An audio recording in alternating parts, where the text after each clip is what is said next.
चलिए अब हरदा से सीधे रुख करेंगे प्रधानमंत्री नरेंद्र मोदी का, जिनकी जनसभा है थोड़ी देर बाद ही संबोधन शुरू होगा। सीधी तस्वीरें हरदा से। स्वागत है भाई, स्वागत है, स्वागत है भाई, स्वागत है। तालियों की गड़गड़ाहट। मोदी मोदी मोदी।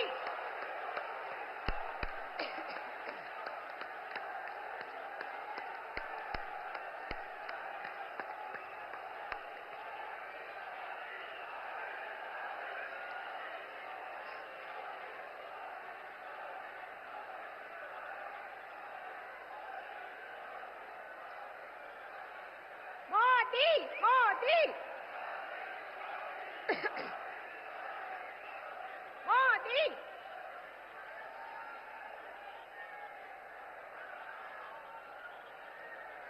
बोलिए भारत माता की, भारत माता की।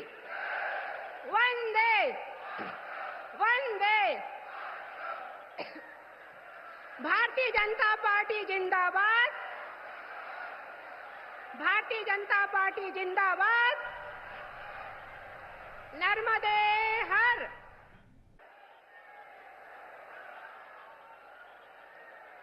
बोलिए भारत माता की, भारत माता की। वंदे वंदे। भारतीय जनता पार्टी जिंदाबाद, भारतीय जनता पार्टी जिंदाबाद।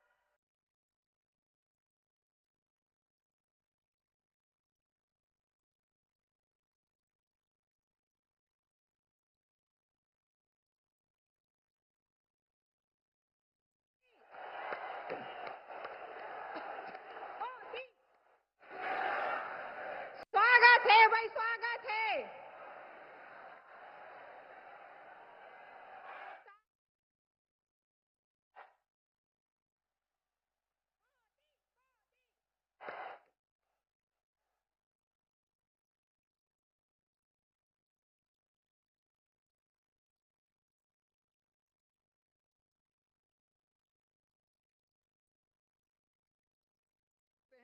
इसीलिए यह चुनाव एक अलग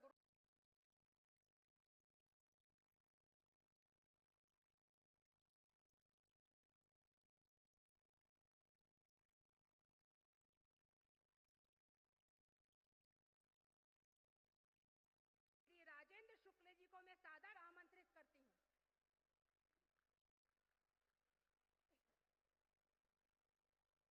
तन समर्पित, मन समर्पित और ये जीवन समर्पित चाहता हूं।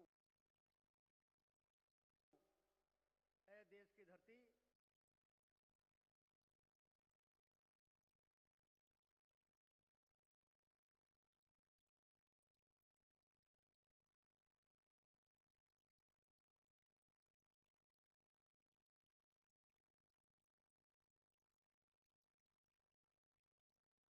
मोदी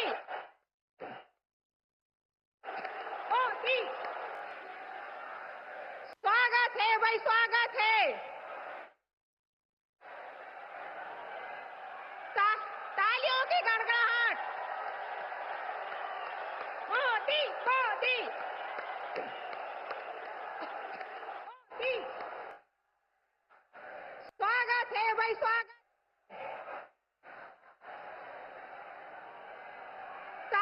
तालियों की गड़गड़ाहट।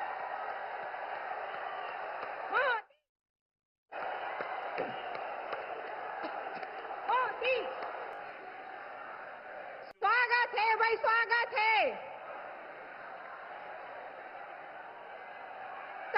तालियों की गड़गड़ाहट। मोदी मोदी मोदी।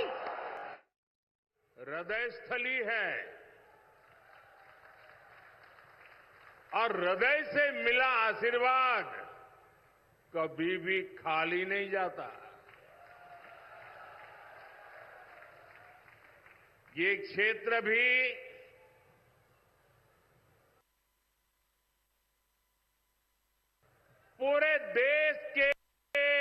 सूर में सूर मिला रहा है। चाहे तमिलनाडु में जाओ, केरल में जाओ, जम्मू जाओ, असम जाओ, देश के हर कोने में एक ही सूर है और उस सूर में मध्य प्रदेश का भी सूर है। फिर एक बार, फिर एक बार, फिर एक बार। साथियों, आज मोदी पहले जब भी आता था तो कुछ न कुछ लेकर के आता था, कुछ न कुछ देने के लिए आता था। कभी ये योजना, कभी वो योजना, कभी ये विकास का काम, कभी वो विकास का काम। आज मैं देने के लिए नहीं आया हूं, आज मैं आपसे कुछ मांगने के लिए आया हूं।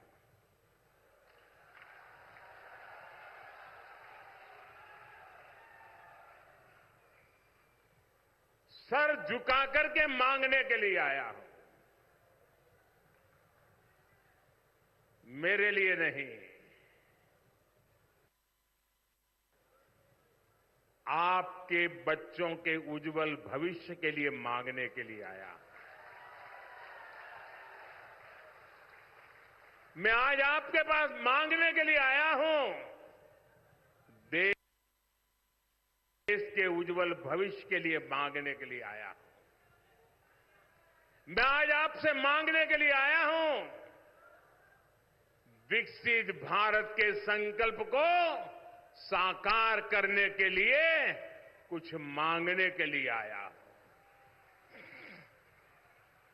और मैं आपसे मांगता हूं आपके आशीर्वाद, मुझे आपके आशीर्वाद चाहिए। आपके आशीर्वाद ये मेरी बहुत बड़ी पूंजी है। जनता जनार्दन ईश्वर का रूप होती है और जब जनता जनार्दन आशीर्वाद देती है तो आशीर्वाद स्वयं ईश्वर के आशीर्वाद होते हैं।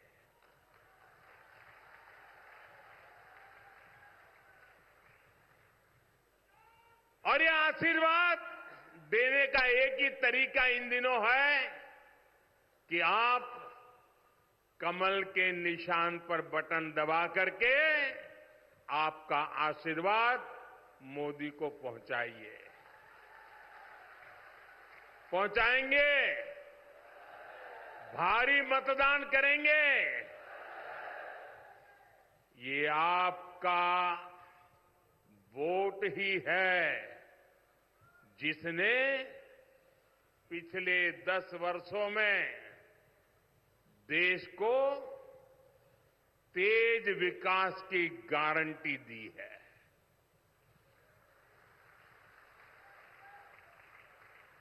आपके एक वोट ने भारत को दुनिया की 5वीं सबसे बड़ी अर्थव्यवस्था बना दिया। आपको पता है ना, दुनिया में मैं जब आपने मुझे काम दिया उसके पहले हम 11 नंबर पे थे और इतने कम समय में हम 5 नंबर पर पहुंच गए। किसके कारण? किसके कारण? किसके कारण? किसके कारण? किसके कारण? अरे मोदी के कारण नहीं, आपके एक वोट के कारण हो गया है।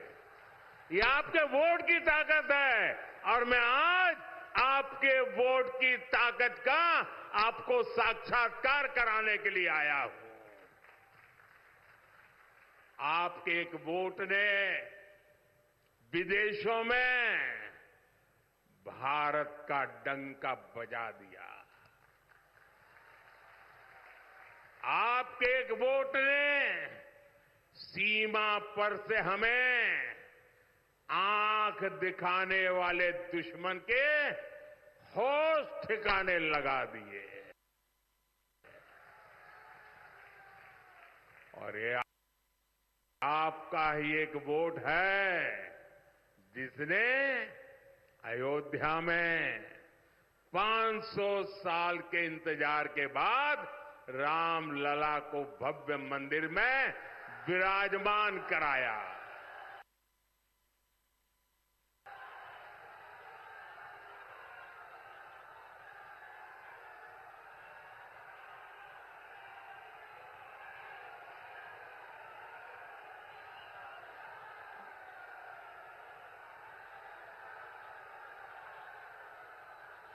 बेटा आप वो फोटो लेकर के नीचे बैठ जाइए, पीछे लोगों को दिखता नहीं है, आप बैठ जाइए। जय श्री राम। और इन 10 वर्षों में ये जो काम हुआ है वो तो केवल एक ट्रेलर है, ट्रेलर। अभी तो मुझे देश को, मध्य प्रदेश को बहुत आगे लेकर के जाना है।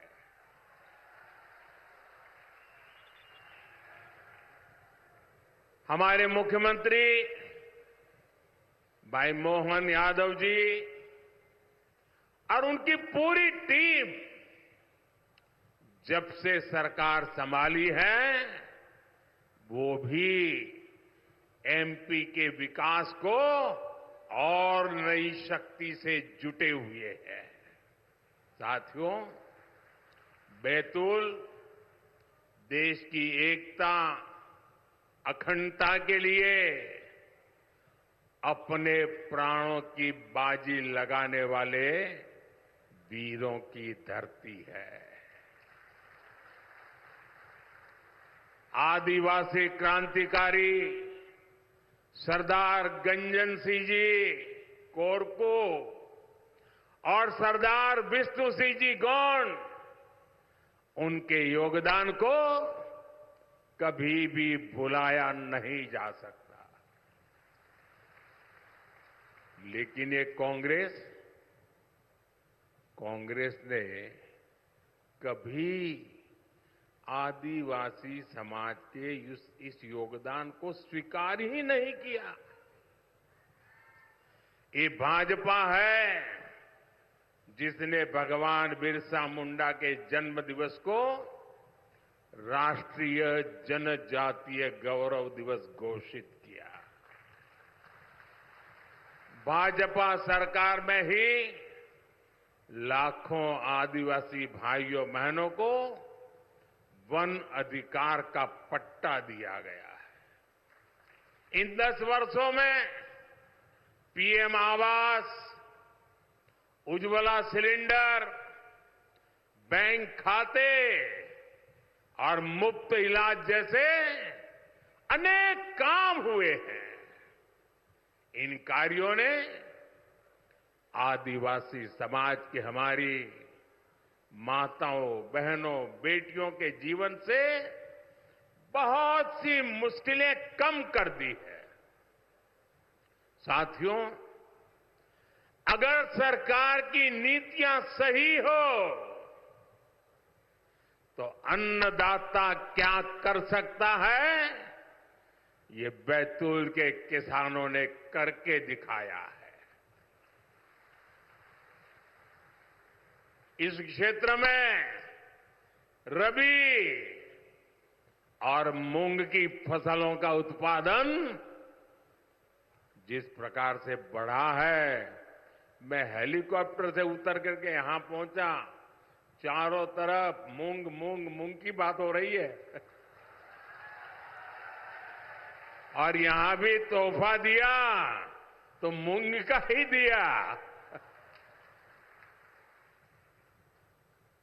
और इसमें तवा नदी पर बने डैम का बहुत बड़ा योगदान है।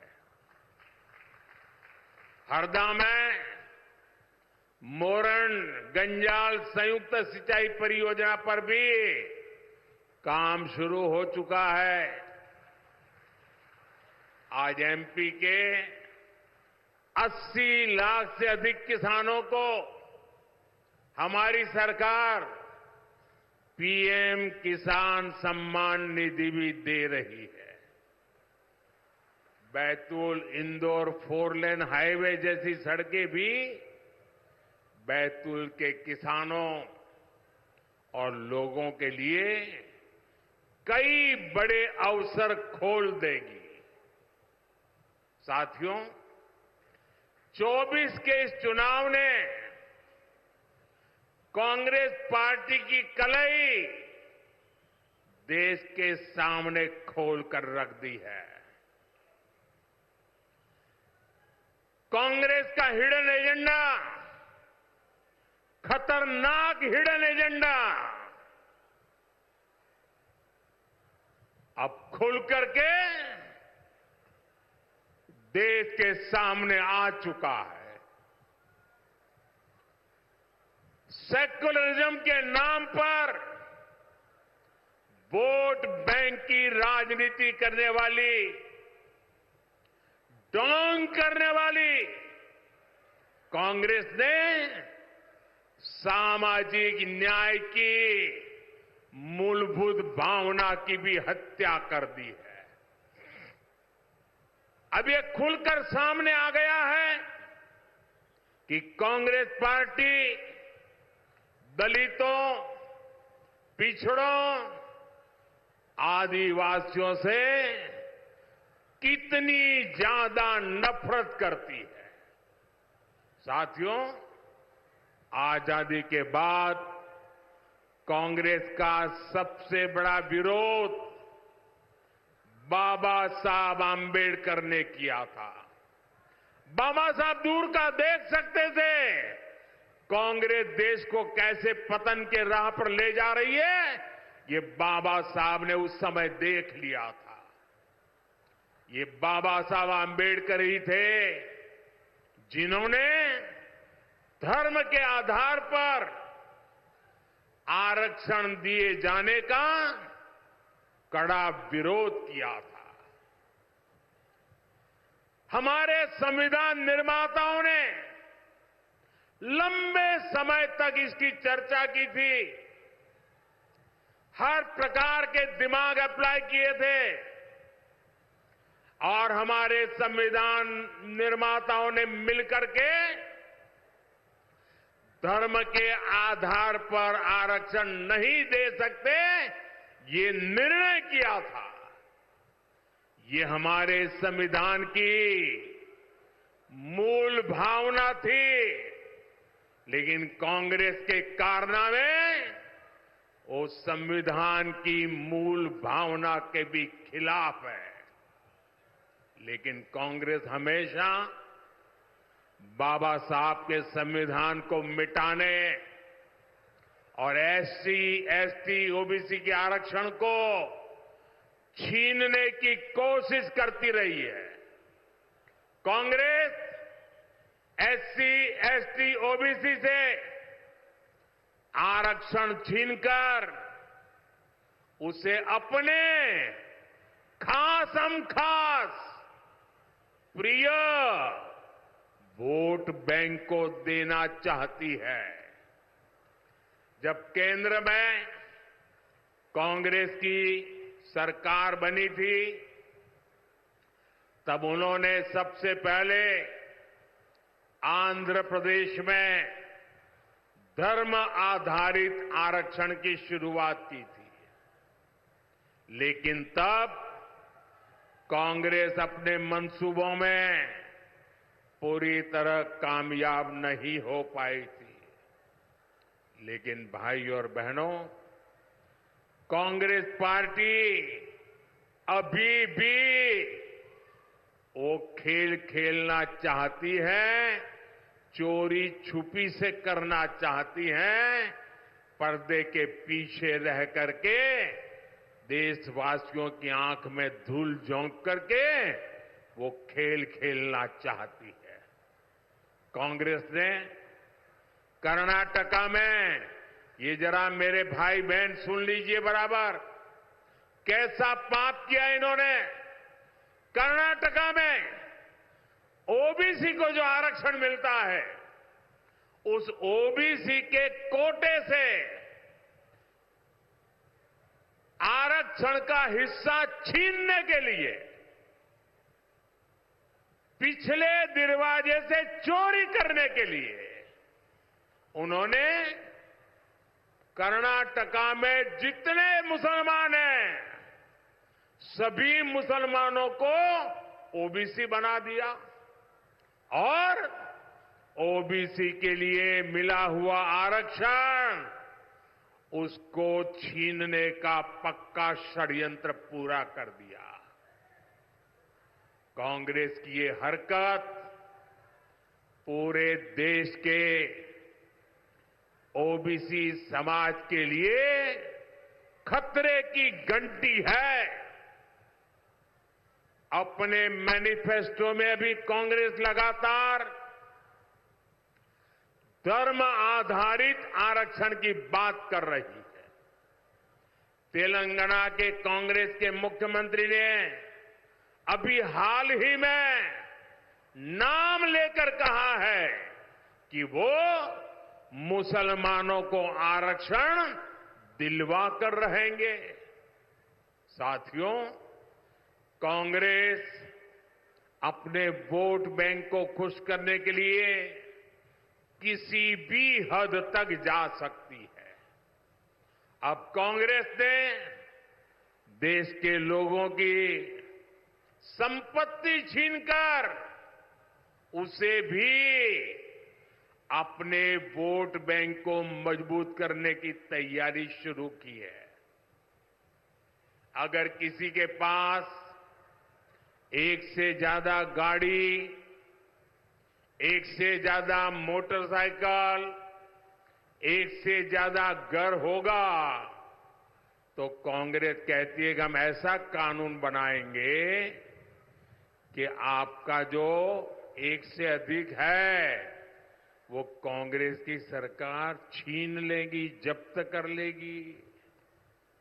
आपका गांव में घर है, अब बच्चे बड़े हो रहे हैं, शहर में एक घर बनवा लिया, तो अब कांग्रेस कहती है वो ऐसा कानून लाएंगे, एक ही घर रख सकते हो, दो है तो एक दे दो, ताकि वो अपने खास लोगों को बांटना चाहते हैं। वो कहते हैं एक्सरे करेंगे, एक्सरे देश का, और देश की महिलाओं के पास कितने गहने हैं उसकी भी जांच कराई जाएगी। किस महिला के पास कितना स्त्री धन है उसकी भी जांच कराई जाएगी। मंगलसूत्र कैसे छीन लिया जाए उसकी योजना बनाई जाएगी। ये सब संपत्ति सोना चांदी छीनकर कांग्रेस अपनी वोट बैंक मजबूत करने के खेल खेल रही है। और इस बात का वो कांग्रेस के नेता अपनी रैलियों में खुला ऐलान कर रहे हैं। आप मुझे बताइए, आप अपनी संपत्ति किसी को भी छीनने देंगे क्या? छीनने देंगे क्या? ऐसे छीनने वालों को आप माफ करेंगे क्या? साथियों, कांग्रेस कैसे आपकी संपत्ति को लूटना चाहती है, इसका एक और उदाहरण आज देश के सामने आया है। कांग्रेस के शाहजादे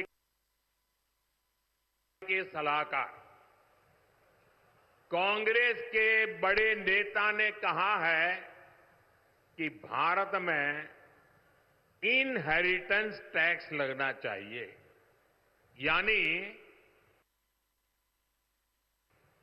आपके दादा दादी माता पिता ने जो कुछ भी बचाया है और उनके स्वर्गवास के बाद जो आपको मिलेगा उसमें से आधा कांग्रेस सरकार हड़प करना चाहती है। बताइए, आपके माता पिता ने जो मेहनत करके कमाई करके आपके लिए छोड़ा है वो उस पर आपका अधिकार है कि नहीं है? आपका अधिकार है कि नहीं है? ये आपके परिवार की मेहनत की कमाई है कि नहीं है? क्या आपको को छीनना चाहे तो छीनने देंगे क्या? लेने देंगे क्या?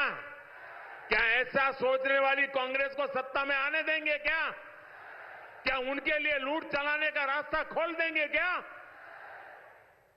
भाइयों बहनों, ये सोच कैसी है? अरे हमारे देश में तो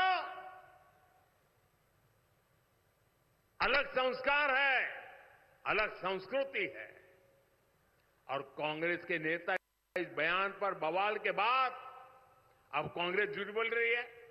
ये तो शाहजादे के सलाहकार की व्यक्तिगत राय है, लेकिन सच्चाई ये है कि साल 2011 में भी कांग्रेस ने इनहेरिटेंसी टैक्स की वकालत की थी। कांग्रेस के तब के एक बड़े मंत्री ने प्लानिंग कमीशन में कहा था कि इनहेरिटेंस टैक्स का विचार किया जाए। विरासत पर टैक्स लगाने की कांग्रेस की पुरानी इच्छा से कांग्रेस इनकार नहीं कर सकती।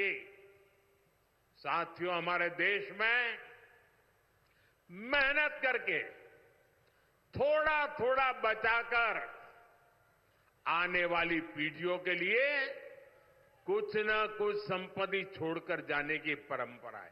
कितना ही गरीब क्यों ना हो, लेकिन दादा सोचेगा, दादी सोचेगी, नाना सोचेगा, नानी सोचेगी, एक आध अगर चीज है तो संभाल के रखती है कि मेरी पोती बड़ी होगी ना तो उसकी शादी में काम आएगा, मेरा नाती बड़ा हो जाएगा तो उसकी शादी में काम आ जाएगा। 20-20, 30-30 साल तक वो संभाल करके रखते हैं, मुसीबत के समय में भी निकाल करके खर्च नहीं करते हैं। क्यों? उनके मन में यही इच्छा रहती है कि जाऊं तो बच्चों के लिए कुछ छोड़ करके जाऊं। अब ये लोग कह रहे हैं अब जो छोड़ोगे ना उस पर आधा हिस्सा हमारा रहेगा। क्या आप ये मंजूर कर सकते हैं? ऐसी कांग्रेस को मध्य प्रदेश में पैर रखने देंगे क्या? हिंदुस्तान में पैर रखने देंगे क्या?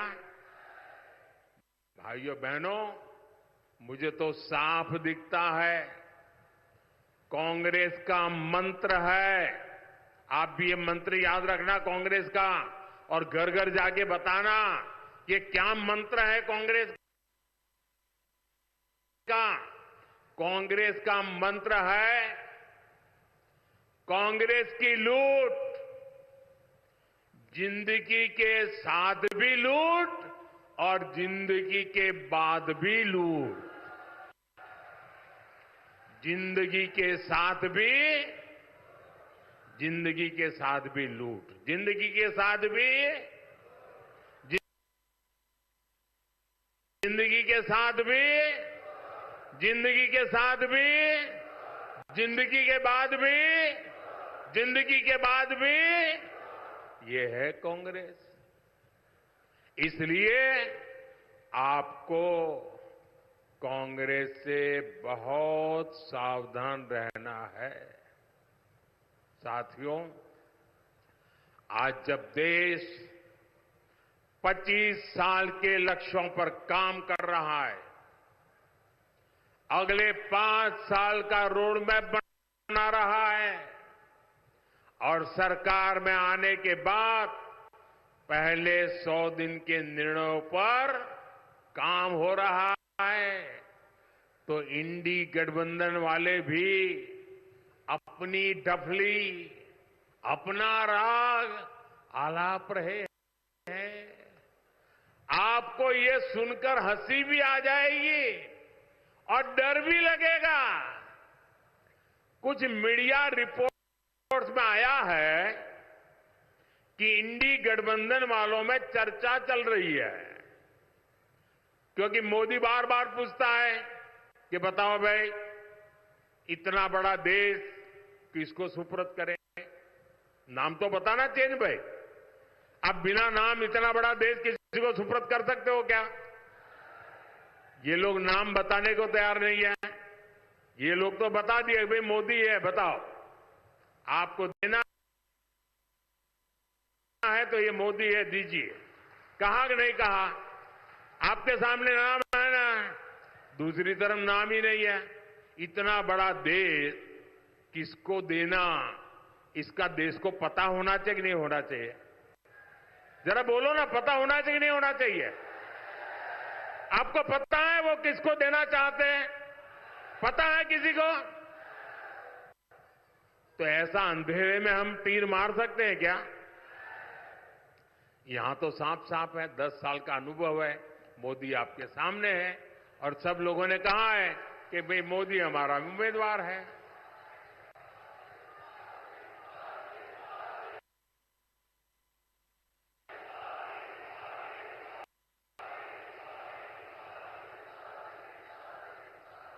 ये लोग इसका जवाब ढूंढ रहे थे, जवाब मिल नहीं रहा था, लेकिन अभी कुछ मीडिया रिपोर्ट में आया है कि मोदी बार बार पूछ रहा है कि भाई बताओ तुम्हारा नेता कौन, किसको सुपुर्द करे? तो बोलते हैं उन्होंने फॉर्मूला बनाई है। उन्होंने फॉर्मूला बनाई है कि कौन प्रधानमंत्री बनेगा। कहा जा रहा है कि ये लोग 1 ईयर 1 PM फॉर्मूला बना रहे हैं, यानी 1 साल 1 PM, दूसरे साल दूसरा PM, तीसरे साल तीसरा PM, चौथे साल चौथा PM, 5वें साल 5वां PM। बताओ भाई क्या होगा देश का? क्या होगा? क्या होगा मुझे बताइए? देश बचेगा क्या? आपका सपना बचेगा क्या? आपके बच्चों का भविष्य बचेगा क्या? इसका मतलब ये PM की कुर्सी का भी ऑक्शन करने लग गए हैं। भाई बताइए, जो बोली बोलेगा 1 साल बैठेगा। और मजा क्या होगा फिर? जो एक ऊपर बैठेगा ना, 4 लोगों को कुर्सी की टांग पकड़ करके बैठ जाएंगे और मौके की तलाश में रहेंगे कि इसका साल पूरा कब होता है, उसको हिलाते रहेंगे। भाइयों बहनों, यूं तो जो सुनने के बाद लगता है कि यार तो शायद मुंगेरी लाल के सपने जैसा होगा, लेकिन साथियों मैं आपको जागृत करना चाहता हूं, मैं चेताना चाहता हूं। ये मुंगेरी लाल के हसीन सपने कहावत कह करके सो जाने वाला मुद्दा नहीं है। ये बहुत डरावना खेल है। ये देश को तबाह करने वाला खेल है। ये सपना हसीन नहीं है, ये आपके सपनों को चूर चूर करने वाला खेल है दोस्तों। और इसलिए जाग जाइए, चेत जाइए, आपके वोट की ताकत समझिए। मेरे प्यारे भाइयों बहनों, देश को बचाने के लिए आप आगे आइए।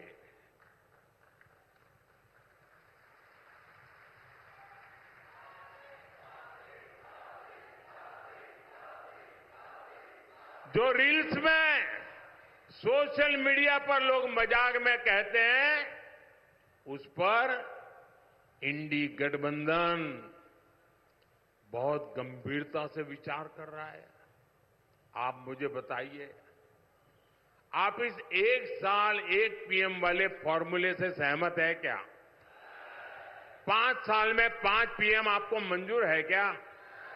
क्या देश को ऐसे परिस्थिति में छोड़ सकते हैं क्या? तो दुनिया के लोग मजाक उड़ाएंगे कि नहीं उड़ाएंगे? तो दुनिया में देश का जो आज नाम बना है वो धड़ाक से नीचे आएगा कि नहीं आएगा? ये जो चंद्रयान भेजा है, अब गगनयान भेजना है, वो जा पाएगा क्या? साथियों, 7 मई को हमारे इस क्षेत्र में चुनाव है। विदिशा में उम्मीदवार है हमारे भाई शिवराज जी, और यहां पर उम्मीदवार है हमारे दुर्गादास उइके जी। ये दोनों मेरे साथी संगठन में मैं शिवराज साहब के साथ काम करते थे।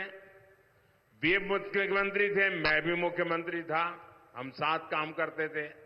वो पार्लियामेंट में गए थे तब मैं महामंत्री के नाते साथ में काम करते थे। अब फिर मैं एक बार उनको ले जाना चाहता हूं। और उइके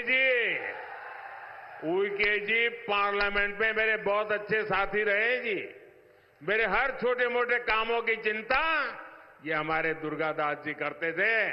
इन दोनों को भारी मतों से जीताना है, और बड़ी संख्या में आप जिता करके जब उनको वोट देते हैं ना, वो मोदी को शक्ति देता है। जब हम उनको वोट देते हैं तो वोट मोदी को पहुंचता है। और इसलिए मोदी को मजबूत बनाने के लिए आप मतदान करें, और इसके लिए ज्यादा से ज्यादा मतदान होना चाहिए। कराओगे? घर घर जाओगे? मतदाताओं को मिलोगे? मतदान कराने के लिए कहोगे? उनको कहना आपका मतदान मोदी के लिए आशीर्वाद है, कहोगे? आपका मतदान मोदी के लिए आशीर्वाद है, कहोगे? Polling booth जीतोगे?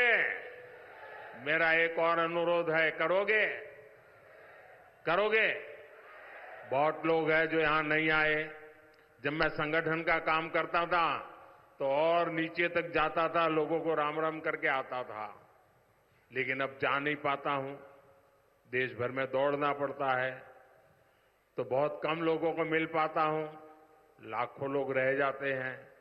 लेकिन आप मेरे अपने हैं, तो एक काम बताऊं मैं आपको, आप करोगे? मेरे अपने हैं वो बता दे, करेंगे? जो मानते हैं कि वो मेरे हैं वो बता दे, करेंगे? पक्का करेंगे? एक काम करना, जो लोग यहां नहीं पहुंचे हैं उन पर जाना और कहना कि मोदी जी हरदा आए थे और मोदी जी ने आपको प्रणाम भेजा है, मेरा प्रणाम पहुंचा देंगे।